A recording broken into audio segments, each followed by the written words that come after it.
यहां से आपको क्वेश्चन जरूर आना है और आपके सिलेबस में 4 परिभाषाएं लिखी है, sorry 3, limit point, open set और क्लोज सेट। ये 3 परिभाषाएं आपके सिलेबस में जो मेंशन है। अब ये ऐसी डेफिनेशन, ओपन सेट है तो इसके आसपास के आंतरिक बिंदु वगैरह वो तो हम पढ़ेंगे जो आसपास की होंगी, पर नॉर्मली पूछा जाएगा तो ये 3 परिभाषाएं ही सीधी सीधी पूछी जाएगी जो लिखी जाएगी। पहला, बिंदु का प्रतिवेश। बिंदु का प्रतिवेश यानी नेबरहुड ऑफ अ पॉइंट।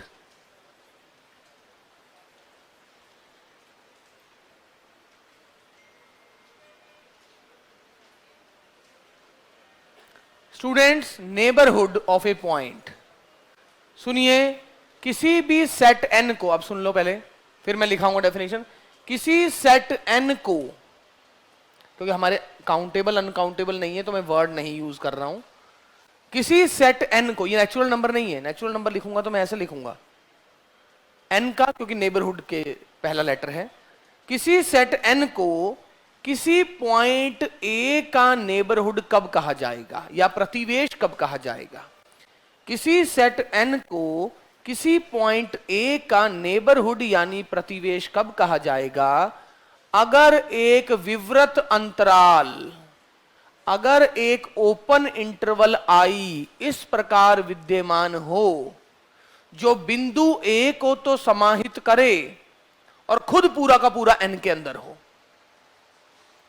किसी सेट n को किसी पॉइंट A का प्रतिवेश कब कहा जाएगा?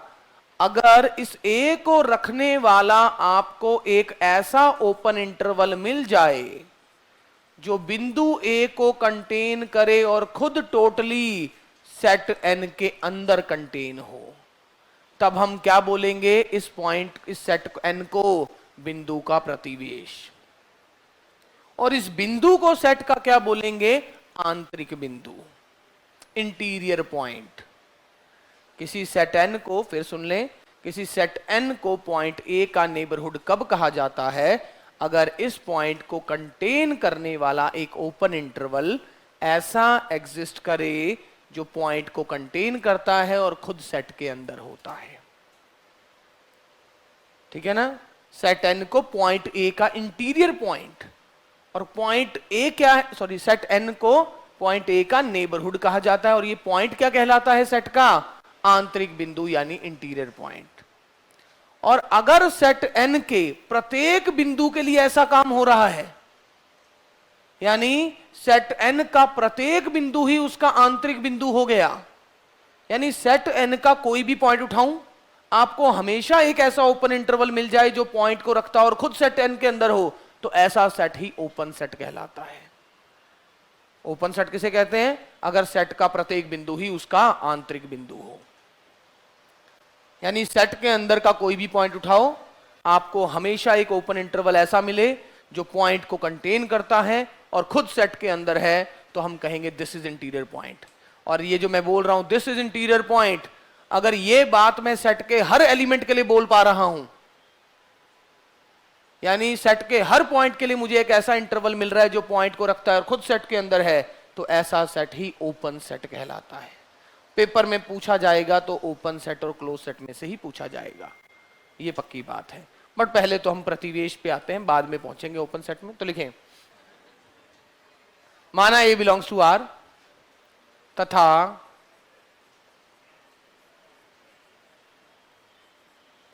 तब समुच्चय n को बिंदु A का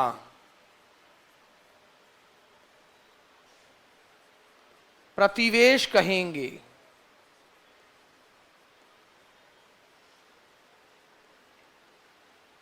यदि देयर एग्जिस्ट ओपन इंटरवल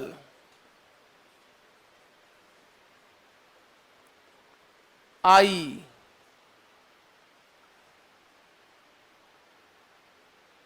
इस प्रकार हो कि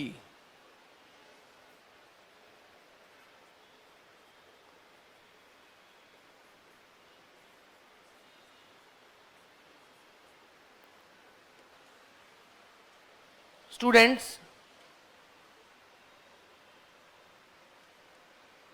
ये देखिए n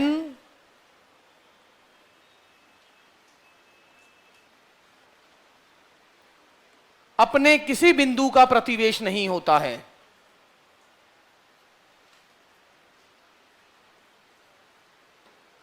n मतलब सेट ऑफ नेचुरल नंबर है। अब ये अरे इस n का मतलब set of natural number. n अपने किसी बिंदु का प्रतिवेश नहीं होता है। n अपने किसी बिंदु का प्रतिवेश नहीं होता है। n is not a neighbourhood of any of its point. मतलब यानी आप कोई भी नेचुरल अपने किसी बिंदु का प्रतिवेश नहीं होता है। जैसे कि मान लो आपने एक एलिमेंट उठाया 1, ओके, नेचुरल नंबर ये है,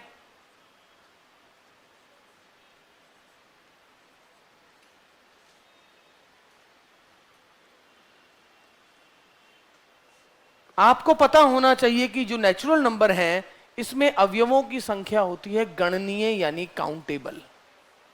मैं बाद में काउंटेबल अनकाउंटेबल का वर्ड मिस कर दूंगा और दूसरे तरीके से परिभाषा बता दूंगा। बट अगर एक्चुअल डेफिनेशन पे आना होता, जो n है वो एक काउंटेबल सेट है और ओपन इंटरवल जो है या इंटरवल जो है वो क्या है, एक अनकाउंटेबल सेट। अगर उसमें दो एलिमेंट अलग अलग हैं तो वो अनकाउंटेबल सेट हो जाएगा। तो n क्या है, यहां पर जो n यूज किया है वो काउंटेबल है और ये अनकाउंटेबल सेट है। तो a को रखने वाला कोई अनकाउंटेबल सेट ऐसे कैसे हो सकता है जो अनकाउंटेबल सेट एक काउंटेबल सेट के अंदर आ जाए? ऐसा नहीं हो सकता है। इसीलिए आपको कभी 1 को रखने वाला एक ऐसा ओपन इंटरवल नहीं मिलेगा जो 1 को रखता हो और खुद सेट n के अंदर हो। मतलब countable set is not neighbourhood of any of its point. कोई काउंटेबल सेट एक इंटरवल को कैसे कंटेन कर सकता है? काउंटेबल सेट एक इंटरवल को कैसे कंटेन कर सकता है? काउंटेबल सेट एक इंटरवल को कंटेन नहीं कर सकता, क्योंकि जिसके अंदर खुद अगणनीय बिंदु ना हो वो एक ऐसे समुच्चय को कैसे समाहित करेगा जिसमें अगणनीय बिंदु हो? मगर चलो लीव इट, गणनीय अगणनीय बात छोड़ो, मैं दूसरे मुद्दे पे आता हूं। अगर मैं कहता हूं कि 1, क्या n जो सेट ऑफ नेचुरल नंबर है वो अपने किसी बिंदु का प्रतिवेश नहीं है? अगर ये बात गलत होती, मैं चेक करना चाहता हूं क्या n जो है 1 का प्रतिवेश है कि नहीं। अगर n 1 का प्रतिवेश होता तो आपको कम से कम एक ऐसा ओपन इंटरवल मिलता, आपको कम से कम एक ऐसा ओपन इंटरवल मिलता जो 1 को तो कंटेन करे। आपको एक ऐसा ओपन इंटरवल मिलता जो 1 को कंटेन करता हो और खुद पूरा का पूरा n के अंदर हो। और आपको पता है एक छोटे से छोटे इंटरवल में अनंत रैशनल नंबर भी होते हैं और अनंत इररेशनल नंबर भी। तो जिस इंटरवल के अंदर इररेशनल नंबर है वो आखिर n के अंदर गया कैसे? मैं गणनीय और अगणनीय को लीव कर रहा हूं, मैं सिर्फ इस पे आ रहा हूं कि अगर वास्तव में मैं कहता कि n बिंदु 1 का प्रतिवेश है, ये n अगर 1 का प्रतिवेश होता तो 1 को रखने वाला एक ऐसा इंटरवल विद्यमान होना चाहिए था जो 1 को रखता हो और खुद n के अंदर हो। तो 1 को रखने वाला कोई भी इंटरवल लिया मैंने और इसका जो इंटरवल में जो लेंथ ली, हाफ साइड की लेंथ वो आधी ले ली मान लो, तो ये क्या आ गया, हाफ से लेकर 3/2। तो मजे की बात है इस पूरे इंटरवल में केवल एक ही बिंदु था जो नेचुरल नंबर के अंदर था। तो आप जितना मर्जी छोटा अंतराल ले लो, उस अंतराल में जो अनंत बिंदु आएंगे उनमें 1 के अलावा कोई ऐसा बिंदु है ही नहीं जो n के अंदर हो। यानी पूरा का पूरा अंतराल n के अंदर कैसे गया? और ये प्रतिवेश तभी बोला जा सकता था अगर इस अंतराल का प्रत्येक बिंदु ही n के अंदर हो जाता। और आप जानते हैं छोटे से छोटे अंतराल में रैशनल और इररेशनल दोनों आएंगे, तो अपरिमेय संख्याएं तो n के अंदर हो ही नहीं सकती हैं। इसीलिए मैं बोल रहा हूं गणनीय वैसे कौन कौन से होते हैं, n, z, q, ये सब गणनीय है। परिमित समुच्चय ये अपने किसी बिंदु का प्रतिवेश नहीं होते हैं, ये अपने किसी बिंदु का प्रतिवेश नहीं होते हैं। मैं फाई की बात नहीं कर रहा हूं, फाई अपने प्रत्येक बिंदु का प्रतिवेश होता है। सर कैसे? फाई में ऐसा कोई बिंदु ही नहीं है जिसका ये प्रतिवेश ना हो। इस दुनिया में अगर मैं ही अकेला हूं तो मैं ही सबसे तगड़ा, मैं ही सबसे लंबा, नहीं मैं ही सबसे कमजोर। सो देखिए प्लीज, तो मेरा मतलब कहने का मतलब क्या है, N Z Q, Q Q, अगर यहां क्यू होता, यहां पर कोई भी रैशनल नंबर उठाता, कोई भी, उसको रखने वाला एक छोटे से छोटा अंतराल लेता, तो उस अंतराल में तो भाई रैशनल और इरेशनल दोनों आ जाते। जब रैशनल और इरेशनल दोनों आते परिमेय अपरिमेय, तो वो एक सेट के अंदर पूरा इंटरवल कैसे कंटेन करता जिसके अंदर इरेशनल नंबर थे। इरेशनल नंबर को रखने वाला इंटरवल का हर element set of rational number के अंदर हो ही नहीं सकता है। इसीलिए एन जेड क्यू या परिमित समुच्चय अपने किसी बिंदु का प्रतिवेश नहीं होता है।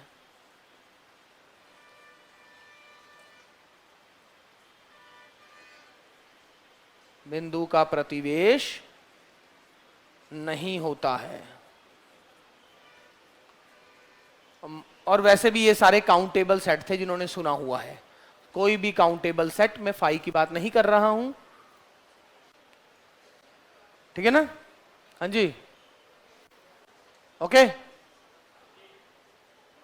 परिमित समुच्चय, वेरी गुड। परिमित समुच्चय भी अपने किसी बिंदु का प्रतिवेश नहीं होता है, क्योंकि अगर यहां परिमित समुच्चय होता तो एक इंटरवल को कैसे कंटेन कर सकता है परिमित समुच्चय? इंटरवल में तो इनफाइनाइट सेट है, परिमित समुच्चय में तो फाइनाइट है। एक समुच्चय है irrational number, set of irrational number Q complement, ये पॉइंट इंग्लिश में एन। अब अगर मैं इर्रेशनल नंबर की बात करूं तो इर्रेशनल नंबर भी अपने किसी बिंदु का प्रतिवेश नहीं होते। क्यों? अगर मान लो आपने एक इर्रेशनल नंबर उठाया, अब ए को कंटेन करने वाला कोई भी इंटरवल लिया, अब इस इंटरवल में तो रैशनल और इरेशनल दोनों होंगे, तो अगर इस सेट में रैशनल और इरेशनल दोनों हैं तो आखिरकार ये क्यू कॉम्प्लीमेंट के अंदर कंटेन कैसे होगा? तो क्यू कॉम्प्लीमेंट भी अपने किसी बिंदु का प्रतिवेश नहीं होता, ये अगणनीय समुच्चय है। तो जो अगणनीय समुच्चय होते हैं वो अपने बिंदुओं का प्रतिवेश हो भी सकते हैं, नहीं भी। ये तो अगणनीय समुच्चय था, बट अगणनीय वर्ड को छोड़ रहे हैं हम, वर्ड नहीं यूज करना चाह रहा हूं, तो लिखें क्यू कॉम्प्लीमेंट अपने किसी बिंदु का प्रतिवेश नहीं होता है।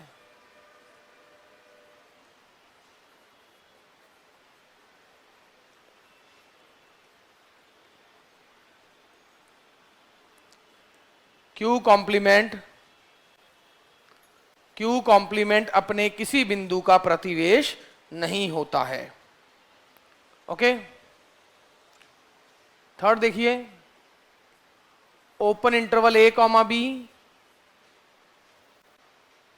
और आर की बात करें, आर भी वैसे माइनस इन्फिनिटी टू इन्फिनिटी लिख सकता था, ये अपने प्रत्येक बिंदु का प्रतिवेश होते हैं। सर ये अपने प्रत्येक बिंदु का प्रतिवेश होते हैं, देखिए ये रहा ए और ये रहा बी, ए और बी के बीच में आप कोई भी पॉइंट ले लीजिए। सपोज कीजिए आपने कहा सर मैंने ए के बहुत नजदीक एक पॉइंट लिया, मैं कहूंगा बहुत नजदीक क्या होता है, मुझे तो पॉइंट बताओ भाई। मान लो ये 1 होता, ये 5 होता, 1 के नजदीक बताओ। आपने कहा 1.00, सर 50 बार जीरो करके 1, ठीक है 50 बार लिया, और जीरो बढ़ाने हैं तो बढ़ा लो। हाँ चलो सर 100 बार जीरो कर देते फिर 1, ठीक है। तो है करोड़ बार जीरो के बाद 1, ठीक है। तो 1 के बहुत नजदीक पॉइंट ले लिया, 1 पॉइंट करोड़ बार जीरो और 1। तो 1 और 1 पॉइंट करोड़ बार जीरो और 1 के बीच के गैप को देख लो कितना है। वो गैप कुछ तो होगा, 1/10,000 करोड़ मान लो। अब 1/10,000 करोड़ बटा 2 कितना होता है, 1/20,000 करोड़ 2 को मैंने क्या माना, एप्सिलन। एप्सिलन मैंने वो माना, अरे एप्सिलन माना, तो वो एप्सिलन माना, तो जब मैं इसके, तो अगर वो उसका हाफ रेडियस, भाई ये गैप था 1/10,000 करोड़ और मैंने एप्सिलन क्या लिया है 1/20,000 करोड़, तो आपको एक ऐसा अंतराल मिल रहा है, आपको एक ऐसा अंतराल मिल रहा है जो बिंदु को कंटेन करे और खुद पूरे अंतराल के अंदर है।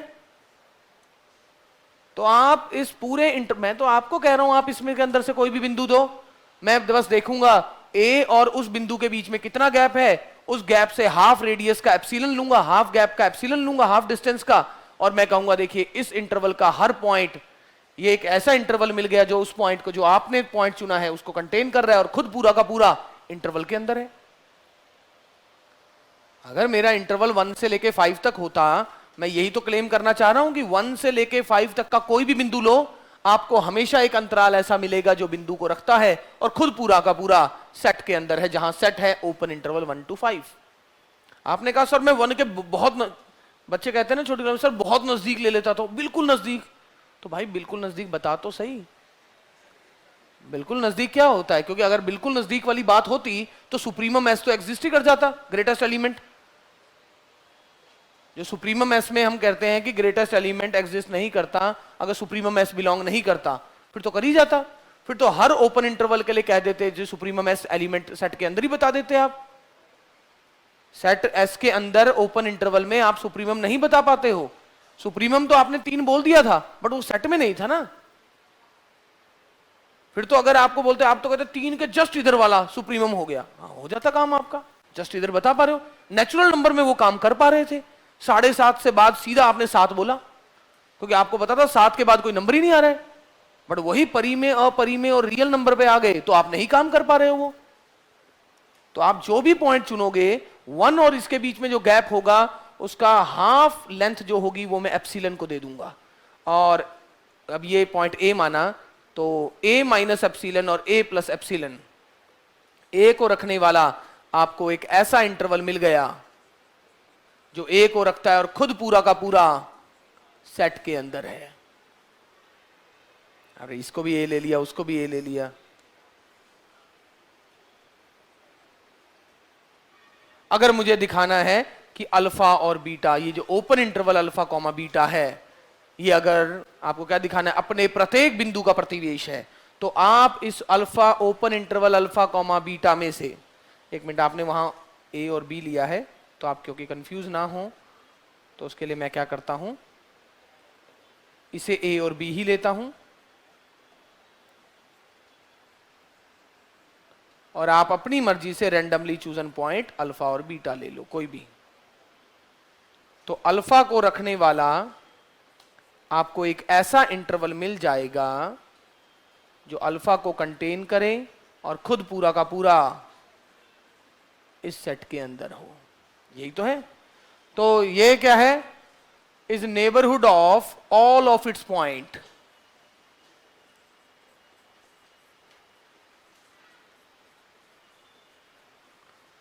अपने सभी बिंदुओं का प्रतिवेश है, अपने सभी बिंदुओं का प्रतिवेश है। Open interval A comma B R और फाई, फाई भी लिख लो, अलग से लाइन लिखूंगा।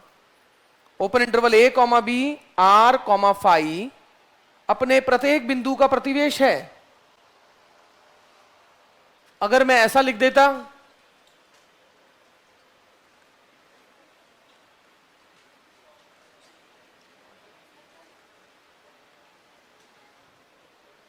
Close interval A comma B की बात करता हूं, क्लोज इंटरवल देखिए, अगर मैं इसकी बात करूं, सर ये अपने सभी बिंदुओं का प्रतिवेश है सिवाय 1 के। क्योंकि देखिए अगर मैं क्लेम कर रहा हूं, क्या ये, अगर ये, क्या ये 1 का नेबरहुड है? ये अगर ये सर 1 का नेबरहुड होता तो 1 को रखने वाला आप एक ऐसा ओपन इंटरवल लेते जो 1 को कंटेन करता और खुद पूरा का पूरा इस सेट के अंदर होता। बट 1 को रखने वाला अगर आप कोई भी ओपन इंटरवल लेते हो, एप्सिलन जितना छोटा चाहो आप लो, इसमें मगर 1 के लेफ्ट साइड के पॉइंट आ गए, और 1 के लेफ्ट साइड के पॉइंट कभी इसमें विद्यमान नहीं हो सकते, क्योंकि इसमें 1 के लेफ्ट साइड का कोई पॉइंट नहीं है, तो ये अपने प्रत्येक बिंदु का प्रतिवेश है सिवाय ए के, दूसरे वाला सिवाय बी के, तीसरे वाला सिवाय ए तथा बी के। तो ये क्या है, तो दीज नेबरहुड ऑफ, यह अपने प्रत्येक बिंदु का प्रतिवेश है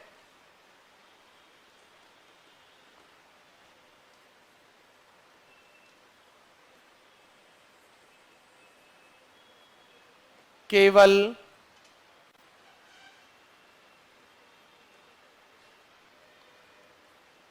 ए, बी, ए तथा बी के,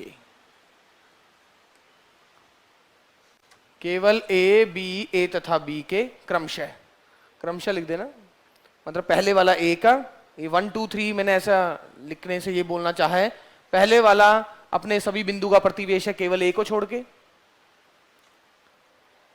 केवल ए, बी, ए तथा बी को छोड़कर के अतिरिक्त, या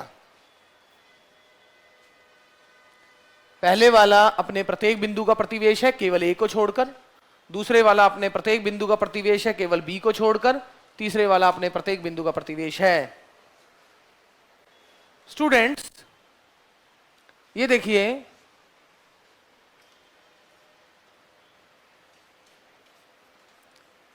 अगर n किसी बिंदु का प्रतिवेश है तो n का कोई भी सुपरसेट ले लूं वो भी तो प्रतिवेश होगा। अगर n पूरे के पूरे i को कंटेन कर रहा है, यानी i के सभी एलिमेंट अगर n में हैं तो i के सभी एलिमेंट m में भी तो हो गए।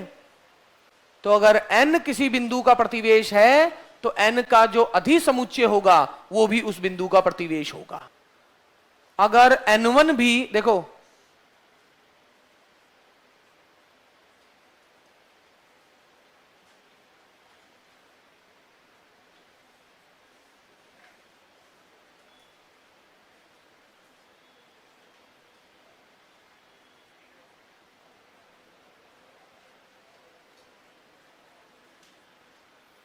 ऐसे n1 भी a का प्रतिवेश है, n2 भी a का प्रतिवेश है, nm भी a का प्रतिवेश है कि नहीं? ये प्रतिवेश है कि नहीं? अरे प्रतिवेश है कि नहीं? अब आपने इन सब का यूनियन कर लिया, इन सब का यूनियन किसी और को कंटेन करे ना करे, i1 को तो करेगा ही करेगा। चलो i1 अच्छा नहीं लग रहा तो i2 को तो करेगा ही करेगा, और i2 भी a को रखता है, तो a को रखने वाला आपको एक ऐसा इंटरवल मिल गया जो a को तो कंटेन करता है और साथ में इसके यूनियन के बीच में तो होगा ही ना, जब एक के बीच में ही है। यही तो कह रहा हूं मैं, समझ गए ना मेरी बात को?